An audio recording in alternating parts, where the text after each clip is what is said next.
You're listening to the Invisible Condition podcast, a show where we talk about unusually normal things. We have a goal of putting an end to the stigma that surrounds invisible conditions by empowering voices and stepping out of fear and shame.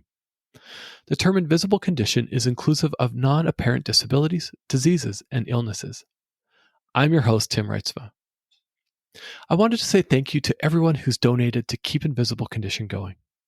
If you love what we're doing and would like to support, please consider giving the podcast a rating and comment. Share this with friends and family. And if you have the financial means, please consider donating. Head to invisiblecondition.com to learn more.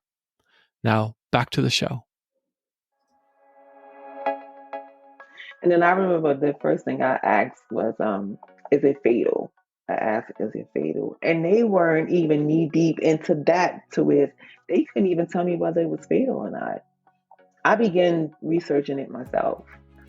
I have kids. Like, one of my sons were 4, and the other one was like 17. I'm like, hold on now, is this fatal? But yeah. They wasn't even sure about that. Oh my goodness gracious. How many of us take the simple task of crossing the street for granted? Many of us don't think twice about it. We look both ways and do our best to not get hit by a car. For Tisha Foster, crossing the street was something that took a lot of courage. And for 10 years, she didn't. Why? Because she lives with stiff person syndrome, a condition that causes muscle rigidity and spasms. And for Tisha, these spasms often came while crossing the street. Tisha Foster, a former model turned author and a fierce advocate, brings us into her world of living with stiff person syndrome, a rare and often misunderstood condition that transformed her life. But Tisha's story isn't about a diagnosis, it's about faith and redefining normalcy on her terms. Tisha, often referred to the bullhorn in stilettos, has turned her struggles into a powerful message of hope and determination. Thank you for joining me on the Invisible Condition podcast. You reached out to me through the power of social media. You found one of the posts, liked what it said, went to the website, sent me an email, and here we are recording today. So I really appreciate you taking the time and reaching out. Well, I really appreciate you replying. Thank you for your time as well. Yeah, you reached out and said, hey, maybe consider doing an episode on stiff person syndrome. And honestly, I had never heard of stiff person syndrome before you reached out to me. And so before we get into that, why don't you tell us just a little bit about who you are, where you are, and what you're up to? Well, I am, my name is Tisha Foster. I am born and raised in Brooklyn, New York. I now live in North Carolina. I am a mom of 2 sons. I am a grandmother of a 6-year-old boy and a 1-year-old girl. I'm an ex-model. Most importantly, I'm an author of my journey with God through stiff person syndrome. Stiff person syndrome is a rare neurological autoimmune disorder. I've been living with it let me rephrase that. It's been living in me for 13 years. And the reason why I say it's been living with me is because I no longer allow it to control my life, take over my life. I live life by the grace of God. I get up in the morning and He give me grace, and I hit the ground running.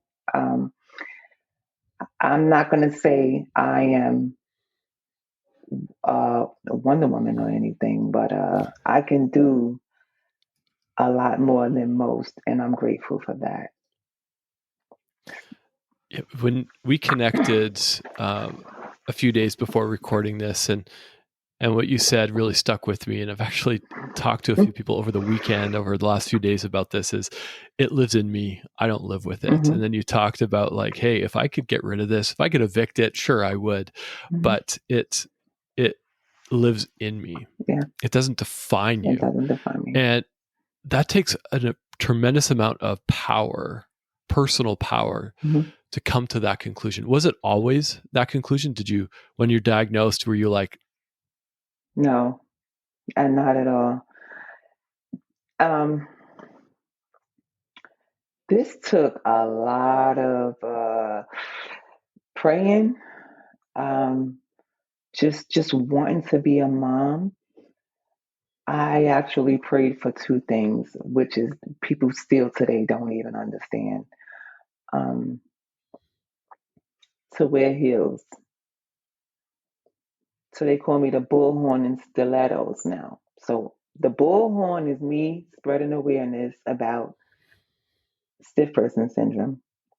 And the stilettos is I'm now wearing heels, which they were stripped from me um, when I was not exactly when I was diagnosed, but maybe 2, 3 years later into my diagnosis. I was an ex-model, so that no longer exists in my life because I couldn't wear heels.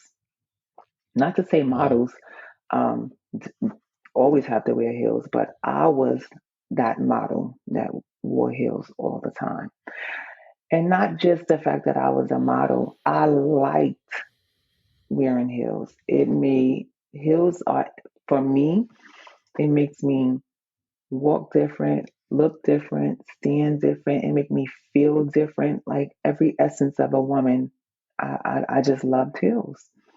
And, and that's exactly how um, I knew that something was going on with my body in 2009 because, so you knew something was going on, hmm weren't able to wear heels, exactly. which was your livelihood and a hmm connection for you. It was more than just putting on a pair of heels. It had some more personal meaning to hmm you. Yeah. Not just because I was a And model. I like the way I look. I like the way it made me yeah. feel. Yeah. And so you were diagnosed with stiff person syndrome, but at the time it wasn't actually called stiff person syndrome. It was called stiff man syndrome. So, but before that, they had diagnosed me because it was so rare 2009, 10, 11. It was so rare. At first, they were saying it was 1 in a million. Now it's one in every two. To me, it's just rare. I don't get into the millions and that it's rare. That's just it for me. Um, everybody choose their words different. I totally choose my words different from others. What gravitated me to you is because you use the word condition.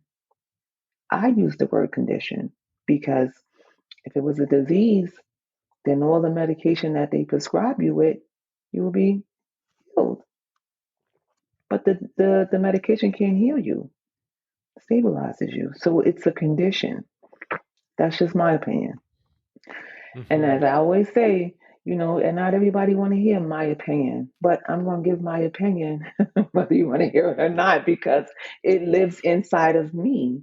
So that's my opinion. But yeah, Yeah. So 2009, 2010, 11, in there working through the diagnosis, you were diagnosed with something else, right? You were I was diagnosed with, diagnosed. Okay, so it started. Okay, so um, we have Thanksgiving, then we have Christmas, and then we have New Year's. So New Year's 2009, uh, right after New Year's, it was time to go to school. The kids go to school after New Year. My son he was in pre-K, and his aunt owned the center where he was attending school. So I would take him, which it was very convenient because I would take him right next door, but I had to take him up the steps to go to enter her house. And I went to go take him up the steps. I felt a little pain in my back, but when I went to go put my foot on that first step, I was like, dang, something is not right. But I'm thinking because I done partied and wore heels, um, Thanksgiving, Christmas, New Year's, just partying my life away. And then when it was time for me to step on the step, once I picked my leg up, I was like, wow, I just felt a sharp pain. And I'm like, this is something different. So I actually grabbed onto the banister and I just pulled my way up. And I told, she let him in. And I went down and I held on. And I said, you know what, maybe I should take off. And I was like, no, I'm just going to go ahead and go to work. Boy, oh boy, that day was a wake up call because I had to take the subway. I was living in Brooklyn, New York at the time. I took the subway and then I dropped my glove. And a gentleman tapped me on the shoulder and said, excuse me, you dropped your glove. And I was like, oh, okay. And thought that I can bend down to pick it up. And that's when I realized, wow, something is really wrong. Because my body would not bend. I could not pick that glove up. So I left it right there and went to work. Got home and my back was on fire. I'm like, what is going on? Tried it again the next day. Um, my godparents said to me, girl, if you're doing all of that, you need to stay home. And I'm like, yeah. Hmm. It's just that I party too hard, you know. I party. When you model, I wasn't a model every single day of the week. I still had a life. I still had children. So that, those couple of days that I'm gonna say that week, for that week, I continue. And as I do in this life right now, today, I just keep pushing. I just push and push and push, and I'll find a way, and I'll find a way, and I'll find a way, and I just keep pushing. And I did that for a week until I was like, something is wrong. And then it went from my back to into my the trunk of my stomach. Then I began having stomach stiffness, muscle stiffness, I should Wow. say. Sorry, muscle stiffness. I'm like, all right, yeah. I went to I went to the doctor and they were telling me that I was in early stages of MS. They do have a little bit of similarity, but they did that for 2 years. So we 2009, 2009, I was diagnosed 2011. So all this time they were treating me for early stages of MS.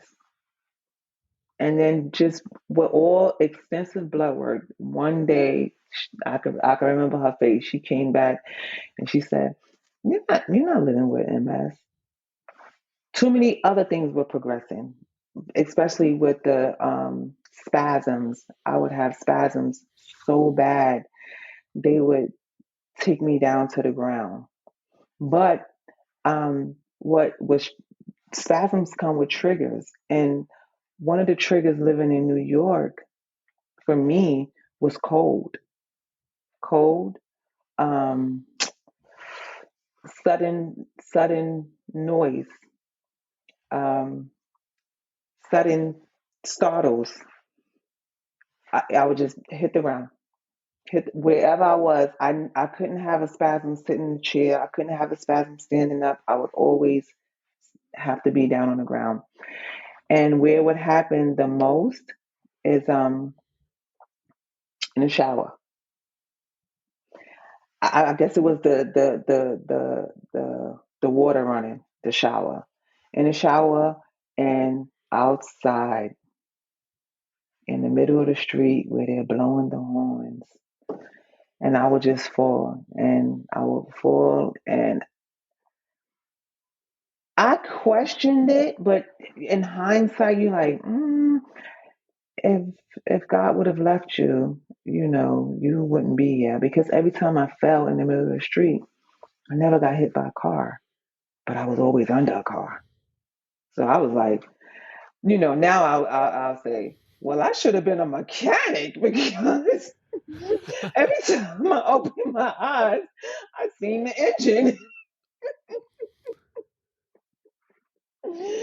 But yeah, so yeah, it just one thing about sick person syndrome, it doesn't come alone. So I do Graves' disease has crept in my body as well. Um, I, I don't want. I just I'm waiting for God to give me a completion of a healing. But I know that the enemy is riding me because I am blowing this bullhorn like never before. And I was even just diagnosed with uh, mm, borderline diabetic. However, what I'm being told is that I'm a tough case because they're testing the sugar that's in my body, and she's like, "There's no way um, you can be diabetic because there's no sugar and you're so thin." Um, but it's my GAD levels because my GAD levels are so high. It's it's it's not Hmm. allowing my pancreas to produce um, what it's supposed to produce, the levels. So yeah. Wow. Well, first off, thanks for sharing your story with me and with the Invisible Condition audience. You have a powerful story, right? You've gone from 3 years of diagnosis, Hmm. initially MS, to Hmm. then being diagnosed as stiff man syndrome. And, so again, we Stiff were man talking. syndrome. I was like, and then they said And stiff man syndrome. I'm sorry, stiff man syndrome. And um, oh, and then they was like, well, I'm confused because when we looked it up, it said it was a man heavy built and he have to be and he's athletic. Here it is. I'm a 5'9", 140 woman, and it's in my body. Where we going wrong? So y'all must be wrong again. Go back, do some more research. I can imagine getting that diagnosis and looking at the person and just saying like, "Nope, that's wrong. Yeah, I've like last I checked, I wasn't a man." exactly. Like go back and do some more research. What are you talking about? Like what is it? Like what? And then I remember the first thing I asked was, is it fatal? I asked, is it fatal? And they weren't even knee deep into that to where they couldn't even tell me whether it was fatal or not. I began researching it myself. I Hmm. have kids. Like, one of my sons were 4, and the other one was like 17. I'm like, hold on now, is this fatal? So yeah, they And wasn't here you even are. sure about that. I'm like, goodness Wow. gracious.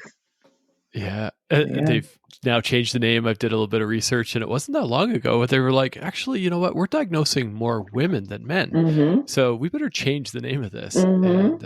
And here we are at stiff person syndrome, SPS. 2024, we had SPS. Yeah. It went from stiff man syndrome, stiff person syndrome. They did. I'm like, oh, all right. I'm just gonna rock with it and roll with it. You just know how it shows up in your body and you just go along with it. Yeah, I don't, Yeah. but yeah, Yeah. that's what you're supposed to do. Yeah. You're supposed to go along with it, Yeah, but I don't. you're the opposite of that. You're I just like, don't. no, you set a goal, right? You said, I'm going to wear stilettos again. Yeah. And you're called the bullhorn and stilettos. You're telling people Hmm. about stiff person syndrome. You've been on media shows. You wrote a book about it. I want to talk about the book journey here in a minute as well, because Hmm. I'm fascinated about that. Hmm. Oh, and you wanted to get back in stilettos. I'm Were in you ever stilettos. told you're in stilettos? Yeah. And were you ever told that you won't be wearing stilettos ever again? Yeah. Was that ever told Yeah. to you? Yeah. Well, I was actually bedbound for 3 years. Oh, wow. Yeah, I was bedbound for 3 years. I was bedbound. I was crawling. Okay, so again, living in New York, it's cold, and cold is a trigger. And I can remember it was maybe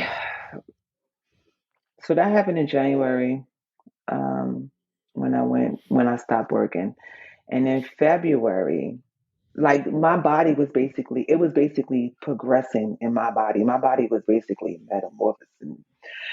So I'm gonna say February because it was snowing. My son is 4. I still don't know what's going on at this point. I'm still with the MS basically. So MS, and I'm like, oh wow, it's cold. And I said, we got out the vehicle, and I said to him, I said, how would you feel about us playing a game? It's freezing outside. I know it's cold where you are as well, but it's freezing outside. And I'm like, how would you feel about playing a game? And he was like, what? It's like 9 o'clock. He done went to school. He tired. I'm like, let's crawl to the house and see who gets to the house the fastest. Um, he was excited, like, oh, okay. So we crawled, and that became my life for 3 years, crawling. I got different opinions in 3 different states, but I crawled for Wow. 3 years. I was bedbound. Um, I was no longer, well, of course, when you bedbound, you're no longer driving, but being bedbound, and this is where I want to talk to anyone that's in my position or in any position. Being bedbound will lead you to a dark place. And I was in that dark place. Um, my mom, I'm an only child. My mom stepped up to take care of my baby boy. And I was becoming resentful against her because my prayer was to be a mom. When I had my first child, I was 20. I had my baby boy, I was 34. I was ready. I mean, yeah, I love both of my kids, but I was ready to be a mom.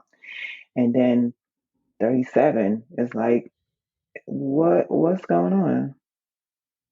So, um, yeah, I can imagine she that was she was dark place. yeah, she was doing everything that I wanted to do that I didn't do at 20. And I was contemplating suicide, and I wasn't liking her. I didn't even like myself. I felt worthless, useless. Like, why am I even here? I'm just laying here. And I can remember thinking, she take him to school in the morning anyway, so I can't do nothing for him, even though I wanted to be his mom. And I was like, I'm just gonna take my own life. But I'm an only child, and I figured that wouldn't be fair to my children nor my parents, not even to myself. Like, fight. I didn't know how to fight at first because I thought I had to do it on my own. Boy, oh boy, when I realized this was not my battle, I said, okay. So I turned over, and I had a huge picture of me with my children that we had took at a studio. And I looked up at the picture, and I said, I'm going to do it for y'all. And that's what I did. From that day, I knew I was not going to let stiff man syndrome, stiff person syndrome, SPS take me out. And what my son does now is when I get blood work back, he always watch my demeanor. He's always watching me, um, just to see. And when I get, like, now, they're telling me I'm borderline diabetic, and I'm like, okay, that's what y'all say. I ain't hear that, so I'm not claiming that. But a lot of times, I would say, um, by his stripes I am healed, and my soninger, because my son is the one who does all of the behind the scenes stuff for me. He say, "My sometimes you have to live in reality." I said, I am. This is my reality. And he said, no, because you will confuse people when you say I'm healed. But if you understand my faith, then you would understand where I'm going with it. By his stripes, I am healed. And I have to stand on that. Oh, why you? Oh, I was invited to a zebra prop party for someone else that's dealing with that. It's living inside of them as well. And I said to her, I said, I don't wear stripes. I don't want to be striped. I'm not gonna come to your party if stripes is what I have to wear. I'm not wearing the stripes. I mean, do I have good days and bad days? Yes. But I have more good days than I do bad days. I have 97% good days, and the bad days is like gone. So for me, Mhm. I'm healed. Yeah, that story really resonates with me. 3 years ago is when my Crohn's came out of remission with vengeance, and Mhm, a pretty active guy. I've got 2 young kids at home, mhm, and kids wanted to go outside and play, and I just had no energy to do it yeah.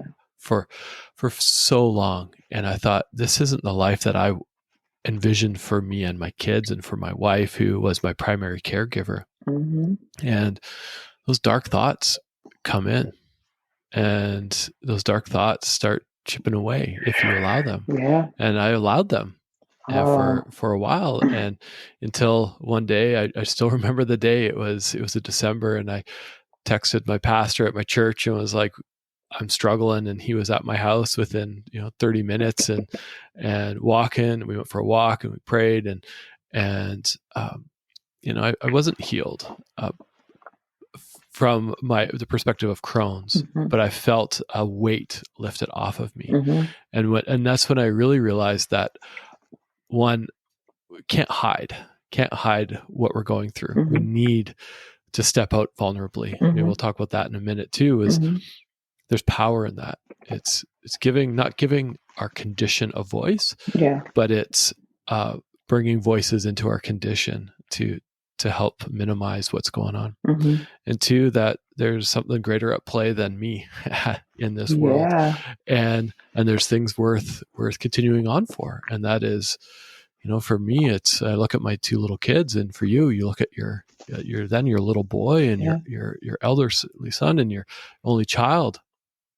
And here you are that bullhorn in stilettos. You're telling people, you are bringing awareness to this condition. And it takes a lot of vulnerability to not just reconcile that with yourself, to say, hey, it lives in me. I'm just going to stay quiet. If I have a bad day, I just stay home. But you went to the extent of writing a book. And Yeah. I know people who say, I'm going to write a book. I'm one of those people. I'm going to write a book. And I've never written a book, Yeah. but I think I've started 3 copies, 3 different versions. But you went all the way into that. What made you step out vulnerably and say, hey, I am going to educate people in this? You would not believe. So us, I know I'm not the only person. We try to bargain with God. I know I did. So I said, God, if you heal me, give me give me some of my life back. You know, I'll tell the world. I do travel a lot, but there was no way I can travel and tell the world. Like, come on, really. I put pen to paper. I put pen to paper, and it's so crazy when they say they laugh, they cry, they laugh, they cry. My family didn't have a clue. That's something else I didn't share neither. I didn't tell my family. I don't like pity parties. I didn't want the, oh, you need help over here, oh, you need help over here, oh, you need help over here. I need one person, and that's my heavenly father. He gonna get it done. And as Corinne said, he get it right the first time, so he don't have to double back. Mm. You don't have to double back twice because he get it right the first time. But yeah, other than me just trying to bargain with him, I told him I would tell the world, and so I had to figure out a way how I would tell the world. So that's Mhm. how my journey with God, with stiff person syndrome, came about. Even with wearing heels, before that movie, War Room came out, I think it's War Room.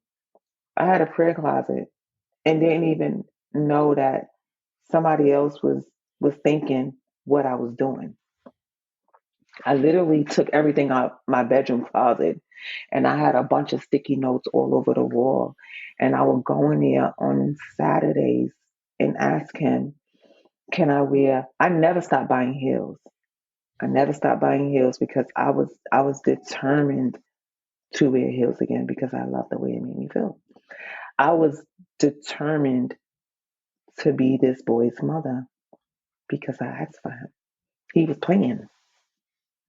Mm-hmm. So I used to go in the war room and I was like, listen, God, I'm going to tell everybody, just can I wear these heels to church on tomorrow? And he would grant me. And the pastor says, Tisha, every Sunday you come here, you looking taller and taller. And he's so short and he's looking up to me. He's like, you're looking taller and taller every time you come to church.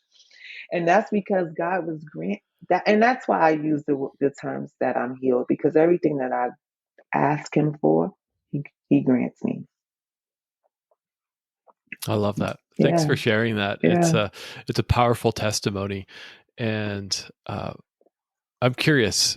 Do you have a favorite pair of heels, or yep. all your heels your favorite? All of my heels are my favorite, but there are two pair that I did not get rid of. Um, the pair that I wore to see, you never read the book. That sucks. But the pair it's on the way. But the pair that I wore to church when I was living in Virginia. So when after I got diagnosed, that this is why I had to put it in the book, because it's just layers to this stuff. So after I was diagnosed and I was diagnosed with Graves' disease. Graves' disease. I had a thyroid storm, which almost took my life. My mom came and said, "Nope, nope, nope, you're coming with me to Virginia." My mom lives in Virginia, so she packed me up and took me and my kids to Virginia. In Virginia, all I was asking for was prayer. Even from the people I didn't know, like, oh, my mom friends would come and be like, oh, and my mom's like, oh, my daughter's going through, you know, stiff man syndrome. And I was like, all I want is prayer. Like, because I didn't like the pity party. Like, don't, ooh, oh, I didn't want that. No, all I need is prayer. So one day in Virginia, I went to church and they took me out of church into an ambulance because I was having a muscle spasm. And I was so mad at God. I was like, and that's why it's called my journey, because I was on a journey with him and he never left me. But I was so mad at him. I was like, all I wanted to do was hear the word. All I wanted him to do was just pray for me. And that's how that came about. I was on a journey with Wow. him. Yeah. I thought he left me. Yeah. He never left me. He was just waiting on me to get it together. Like, listen, you need to get it together. So it's those, and it's up here that my son bought me. Hmm. But do I have a closet full of heels? If I show you my closet, you would go insane. So you promise you got to send me a picture of your closet full of shoes. Okay. I would love to put that up on the website when we Okay. post the episode, and Okay. because I think it's a testament to saying, hey, I'm not going to give this up. And um, you know, my journey with Crohn's, I used to be an avid mountain biker. I live in Vancouver, British Columbia, Canada, close Hmm. to a whole mountain range full of mountain bike trails. And I grew up on my bike and love mountain biking. And I was laying there and I didn't have energy to ride my bike. And I thought, I'm going to sell it. I'm just going to sell my bike and that's it. And, it sat in my garage. Here's this mountain bike worth way more money than I care to say, but it was worth a lot. I could imagine how much And a mountain bike for. yeah, and so there it was sitting. It sat for almost 3 years. I would dust it off. I would put air in the tires. I would sit on it and then think, I don't have the energy to bike up a mountain, let alone ride this thing. And when I made a promise to myself that when I have surgery and when I get better, I'm not going to ride this bike anymore. And I ended up selling that bike, but I bought a bike that I could use with my kids, that I could ride. It's called a gravel bike. I could ride trails and really enjoy, rather than this. And I miss my mountain. I miss being out there, but it was, okay, hey God, like I really want a bike with my kids. It's all I want to do. And ended up selling that bike. I used all that money and bought a new bike, and I won't sell it. Even if I outgrow it, it's just one of those things where it's like, that your journey, right? Those heels, they might be the most uncomfortable things. And in 5 years, 10 years, you're like, I can't wear these, but you will not get rid of them because they hold that value to you. So I could completely relate to that. Yeah. Yep. And I'm curious. So the word vulnerability, this is a word that's been floating around in my mind for a bit. I've had a few conversations with people about vulnerability, the power of vulnerability. Why do I share openly? We heard a little bit of your story of why you share openly. If somebody is living with an invisible condition and feels that call in their heart to say, I'm feeling called to tell my story, but are afraid to, maybe there's shame, maybe there's past fear, maybe there's something going on in there.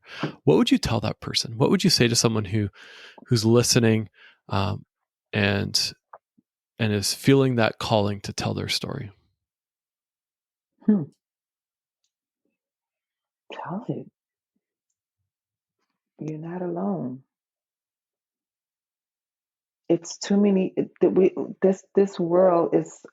It's too many people that are dealing with the same thing. But how would someone know if you never say anything? Yeah. That's from my own experience, because I didn't tell anybody. So how would my family know if well, they didn't know until it was too late. It was too late. It wasn't me telling them, it was the doctors telling them, because I had a thyroid storm. Yeah. If you want to help someone, share. That's how you help other people, sharing. So you held in your story. I held it. Right. Me saying that. Held Yeah. it in. And it sounds like you almost had to share because the doctor said I had to share. to your family. But it what wasn't kept you fair. from It's sharing? not fair. It's not fair. Fear. It was the fear. Fear. It was fear. Yeah. But for me, it was the fear of what to share. I didn't know what to share. I didn't know enough about it, and neither did they. I didn't know what to share. But that's a really good question. To share is a easy to say it is easy. Share it because I'm sharing mine. But however, that's a really interesting question. What is coming up for me, even as I ask the question, I squirm in my chair a little bit. I'm like, don't ask me that question, anybody. But it's the same things as. It's easy to say, oh, just share because I'm sharing my story, Right. or you're sharing your story. Yeah, Previous it's guests easy. have shared their story, so why not just share? What somebody said to me is, and you're alluding to it too, is, what's that? Backlash. Stereotype. That's what's coming. It's coming. It's coming. It's coming. Yeah. Yeah, the backlash, the stereotype, Yeah. the questions of, is this real? The questions of, are you sure? I keep hearing that over and over and over. And that I recently talked to somebody who said, I have these conditions, and this is who I am, right? This is, I can't change the conditions I live with. And so I'm going to use the power of this to make my voice heard. And I was like, oh, that's interesting. And they went on to say, you know what? I'm not defined by my conditions, but if I don't share, sometimes it could actually cause me some harm. This person has seizures. If she doesn't say, hey, I may have a seizure, then, and here's what we can do about that, right? She also shares out of that sense of protection. Mm-hmm. But I've also heard from people of like, hey, maybe my story might help one more person. Mm-hmm. Maybe seek diagnosis, seek help, because they haven't told a single person. And there's a power in our collective stories. Yeah.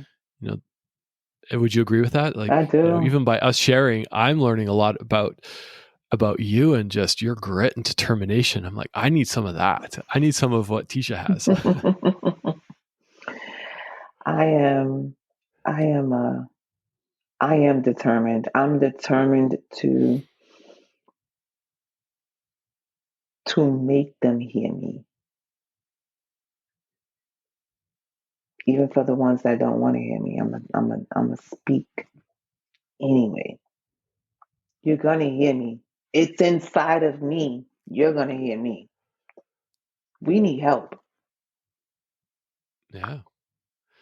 If we don't, imagine a world where we were diagnosed with something and then just told never to talk about it ever again. Right. That'd be terrible. Have you ever been? Well, I've been turned away from, and I'm gonna call the name as well, from Dr.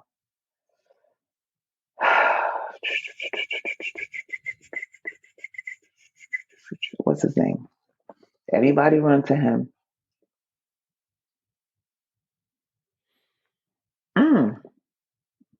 I just went blank.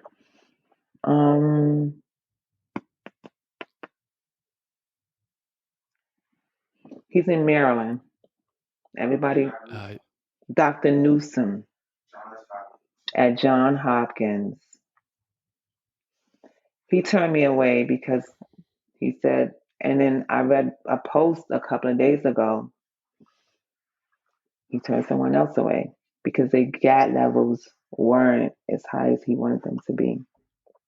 So you got to be sick in order for him. Okay, so I discussed this with a doctor as well. So he wants your GAD levels to be really, really high because he want to deal with the sick people. And she was trying to get me to understand it, but to be turned away from a physician when you're going through something, and or you looking for his help, he'll turn you away with no recommendation. So I read a post, and this woman posted about it, and I've been talking about it in every interview. I've been done tons of magazines, podcasts, talk radio.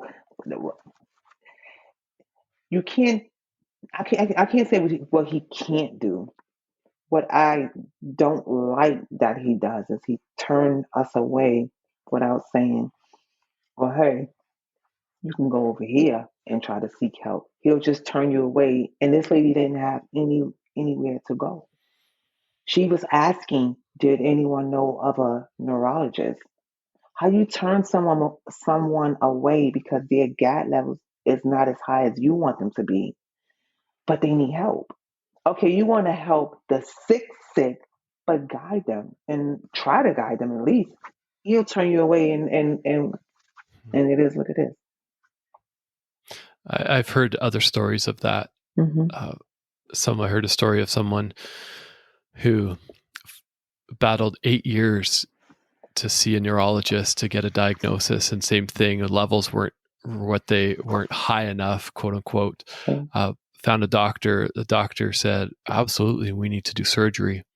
And they showed me a picture of a scar, a recent scar right across their skull, to relieve pressure in their brain. For 8 years, they struggled with this. And so, I know doctors are busy, and if maybe doctors are coming up on the podcast, I have a few doctors coming up, and I think it's the level of self-advocacy we need to do on our own. Yeah. As well as also letting doctors know, hey, here's how I'm feeling. Mm-hmm. Because I'm grateful that that lady who turned maybe to social media or wherever you saw her comment, because how many people don't? Yeah.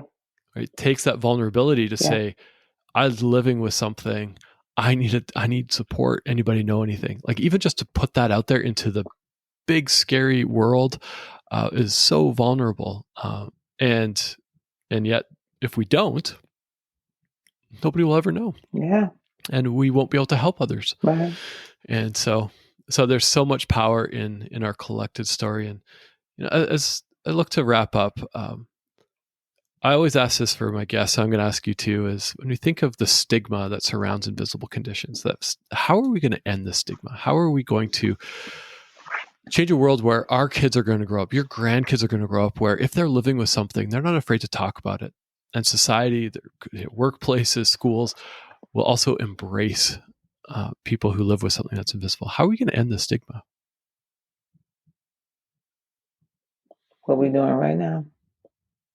We can't do no more than what we can do. What we're doing right now, just spreading awareness and hoping that people, educate themselves more. And that's the most important part is educating yourself. I mean, you can't see it. I think I even told you about we're trying to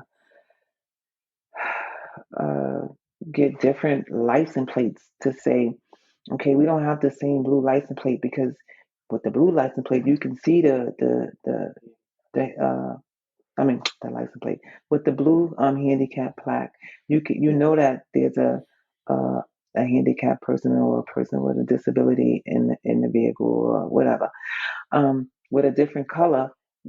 Oh, they have a disability as well, but you can't see it, but they're disabled. Like you leave them alone as well.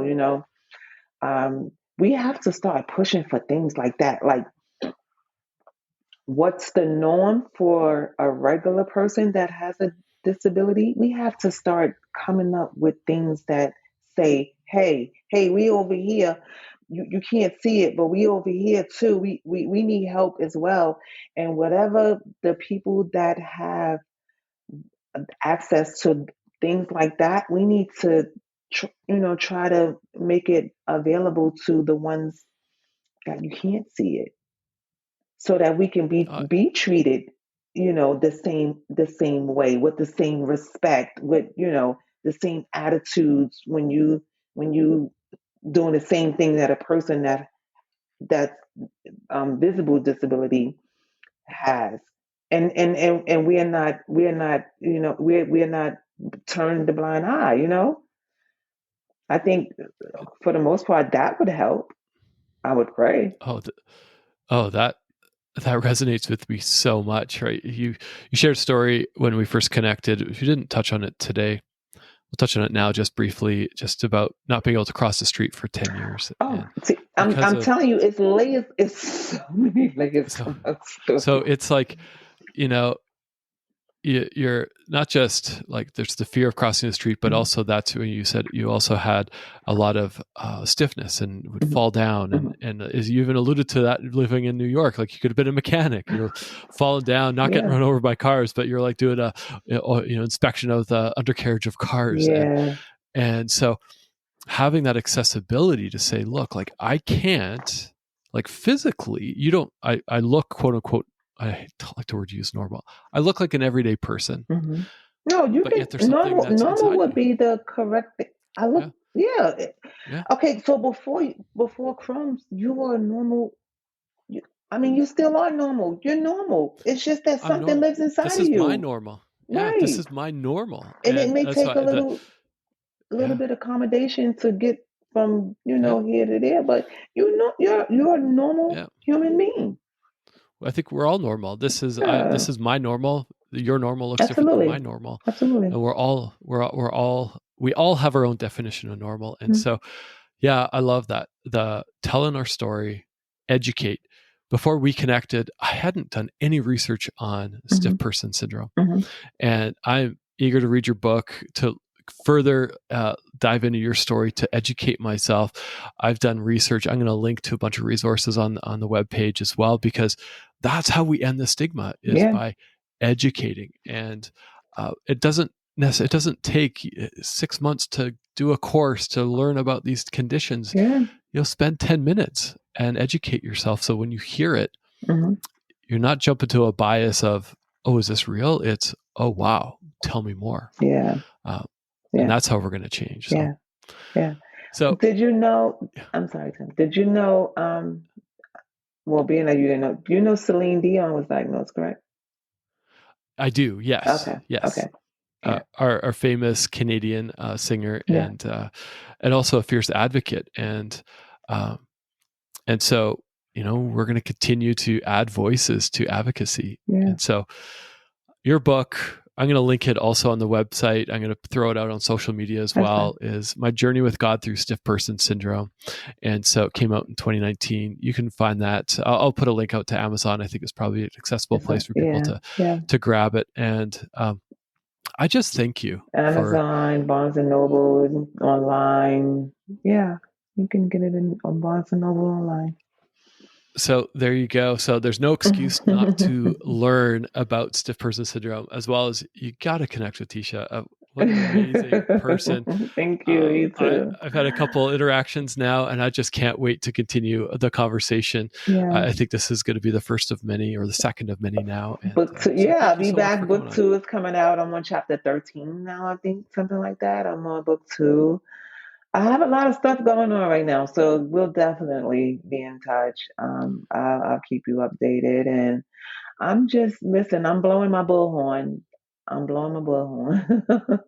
My I love bullhorn it. and stilettos. The bullhorn and stiletto. So, thank you again for coming on. And for those who are listening, your support just means the world to me, whether it's through a donation or whether it's through subscribing to the newsletter to get updates, or just giving us a rating on wherever you listen to your podcast. That just helps us. It just helps spread this awareness, and Yes. in order to end this stigma, which is what we're going to do. So Right. for those who are listening, continue. And if you have ideas for shows or want to tell your story, reach out to me. Head to invisiblecondition.com, fill in the connect form, and I will get back to you very, very quickly. So with that, I hope everyone has an amazing day. And Tisha, thanks again for coming Stay on. blessed. Thanks, Tim.